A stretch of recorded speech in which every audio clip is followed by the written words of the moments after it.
بسم الله الرحمن الرحيم الحمد لله نحمده ونستعينه ونستغفره ونؤمن به ونتوكل عليه ونعوذ بالله من شرور أنفسنا ومن سيئات أعمالنا من يهده الله فلا مضل له ومن يضلله فلا هادي له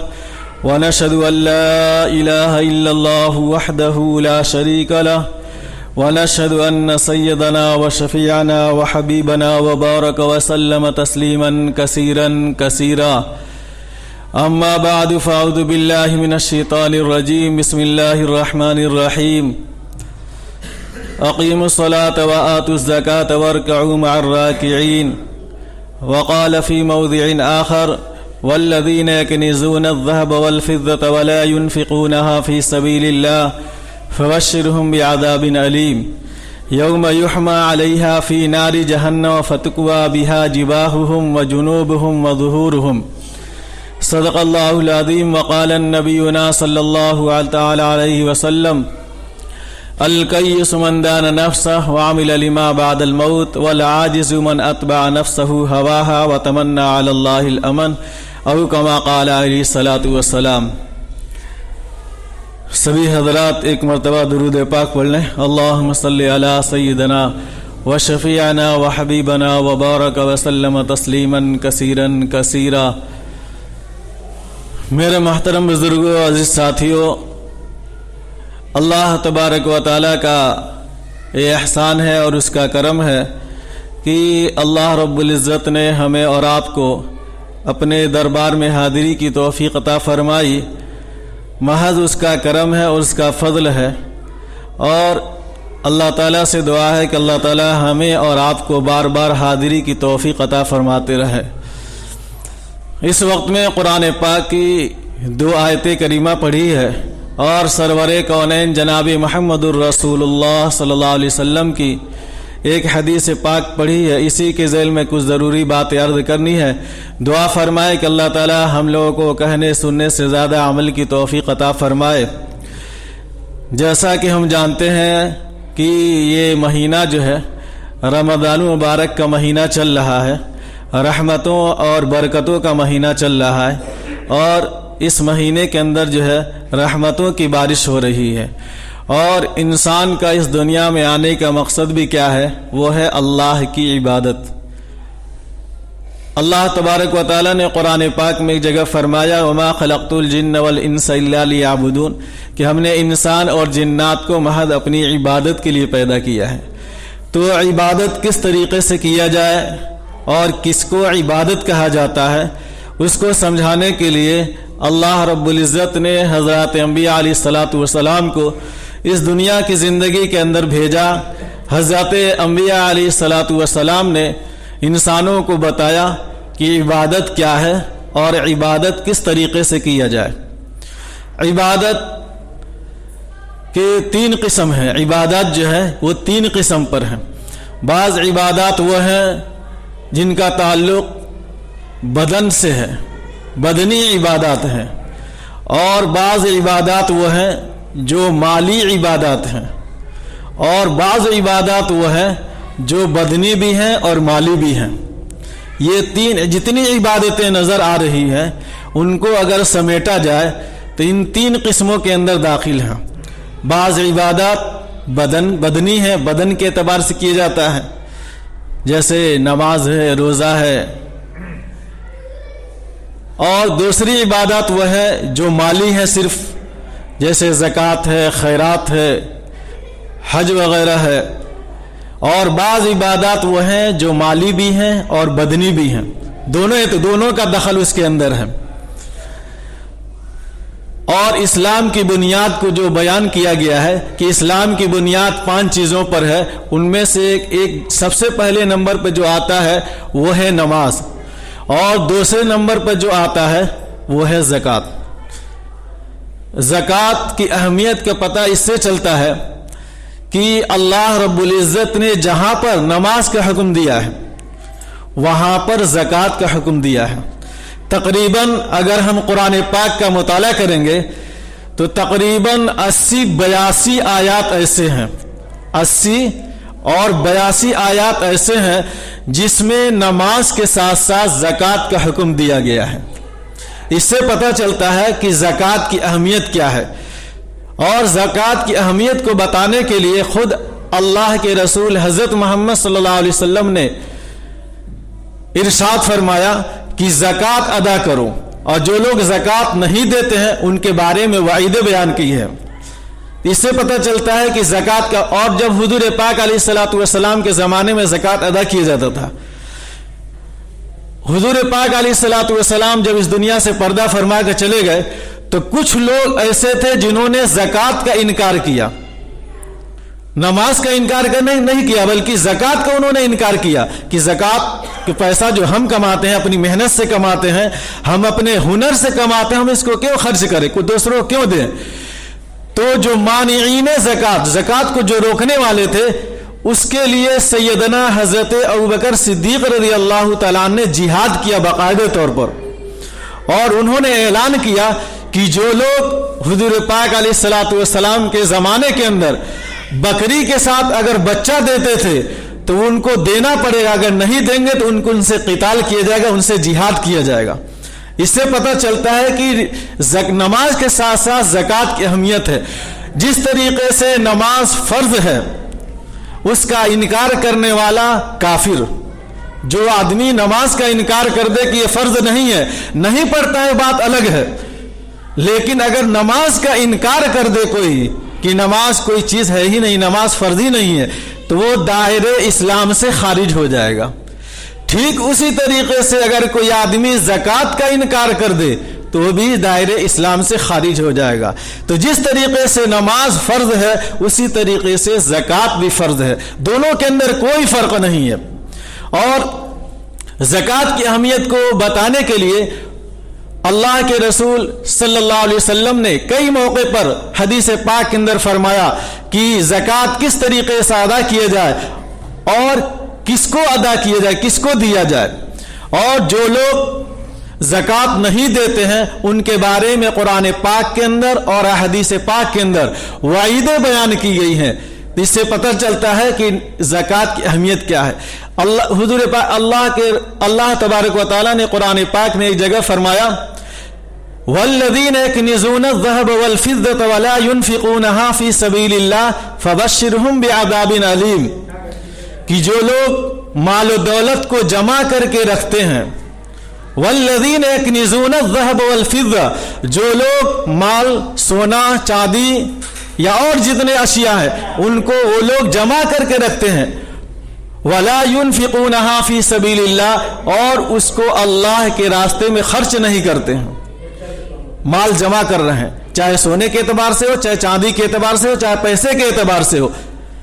چونکہ اکثر اس زمانے میں سونے چاندی کا سکہ چلا کرتے، اس لیے سونے چاندی کا ذکر کیا گیا ہے کہ جو لوگ مال کو جمع کر کے رکھتے ہیں ولا ينفقونها في سبيل الله، اور اس کی زکوٰۃ ادا نہیں کرتے ہیں،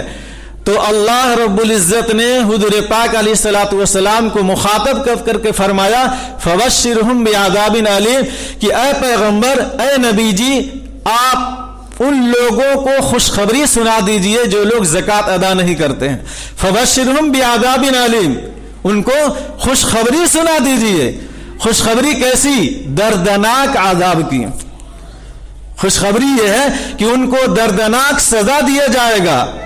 جس طریقے سے ہمارے زمانے کے اندر عرف کے اندر کہتے نہیں کہ بیٹا تم کو ہم مزہ چکھائیں گے، مطلب یہ دھمکی ہے، کوئی اچھی خبر نہیں ہے، بلکہ یہ دھمکی دیا جاتا ہے کہ ہم تم کو ماریں گے، پیٹیں گے، سزا دیں گے۔ ٹھیک اسی طریقے سے اللہ نے یہ لفظ استعمال کیا ہے فبشرهم بعذاب علیم، کہ اے پیغمبر ان لوگوں کو خوشخبری سنا دیجئے کہ ان کو دردناک عذاب دیا جائے گا۔ یہ زکوٰۃ، روپیہ پیسہ ہمارے پاس جو ہے یہ اللہ کی امانت ہے، اس امانت کو امانت والے تک پہنچانا ہماری یہ ذمہ داری ہے۔ اگر ہم سمجھ رہے ہیں کہ ہم اپنی ہنر سے، اپنی طاقت سے، اپنے علم کی وجہ سے اور اپنے فن کی وجہ سے اس کو حاصل کر رہے ہیں تو ایسا نہیں ہے۔ بہت سے ایسے لوگ جو بغیر پڑھے لکھے ہیں لیکن وہ بھی مالدار ہیں، ان کے پاس اربوں روپیہ پڑا ہوا ہے،